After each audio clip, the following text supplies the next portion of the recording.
K-Fog in the morning with Renee No Name and Irish Greg. And today it's a big day for bicyclists. The Wigout is happening. We got Zack in studio.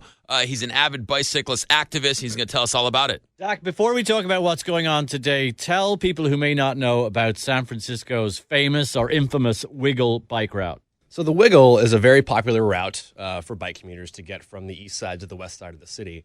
It's popular because basically it takes out a lot of the really high-grade elevation that you'd have to navigate to otherwise get from, say, the Sunset to downtown. What happens is you end up kind of wiggling through a series of streets in the lower Haight. There are about 4 or 5 streets in total that involve just a right turn here, left turn there, depending on where you're coming from. And yeah, it's a very popular way to get to and from the city. But so, Zack, tell us there's a Wigout going on this morning, and I presume this afternoon also in the Wiggle. And what is the Wigout all about? So this is in response to the Park Department's chief of police basically imposing a very stringent crackdown upon cyclists, being very vocal about it, saying that cyclists have to come to a full and complete stop at every stop sign, et cetera, et cetera. And I don't know if you're familiar with a law called the Idaho stop, but basically what that entails is kind of using the momentum of the bicycle to come to a slow roll, observe for traffic, and if you're not impeding others right away, just proceed through the stop at a slow speed. You know, hard to kill someone on a bicycle versus a several thousand-pound object. But we've had a lot of motorists, a lot of internet commentators, a lot of chiefs of police at times who are very adamant about, no, bicycles are exactly like cars. They have to follow the exact same rules. And we just haven't really written different legislation to that effect yet.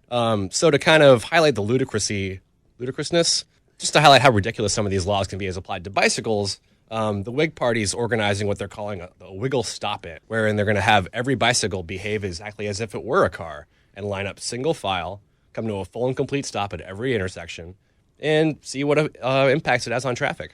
And correct me if I'm wrong, so the idea of this is to show that if bicyclists actually followed the rule of law to the T, that it's going to just hold up everybody, that cars are going to be waiting longer than they normally would. And is this only going to be in the Wiggle in San Francisco? So I'm not that connected to the hive mind. Okay. But from what I understand, it's mostly taking place just in the Wiggle. Okay. So it's civil disobedience by obeying the law. Exactly. I understand the purpose of this event. I just wonder if it's a good idea, because what happens when bicyclists start backing up traffic, what happens is the traffic people in cars go aggro. Yeah, but so that's the exact point of this. What cyclists are doing today is saying that by being sensible about stop signs rather than obeying the letter of the law, it's better for everybody. It's faster for cars and everybody to move through intersections. If cyclists all have to go single file and stop one by one, put both feet down on the ground and start up again, you'll be shocked at how much this actually ends up tying up traffic. And I agree with that 100%. I just think that this is kind of a dangerous way to prove that point. And why car owners think that streets are just for them, I have no idea. And literally every time we get in a car, we break the law. Yes. Because we don't always follow the speed limit. We don't always come to a complete stop. So excuse the pun, it's a two-way street, this not following all the rules. And that's why I always advocate riding a motorcycle, because it's kind of a combination of a car and a bike. You know what I'm talking about? Yeah. As heated as it just gotten here, it's even more heated on Facebook. The comments are just out of control.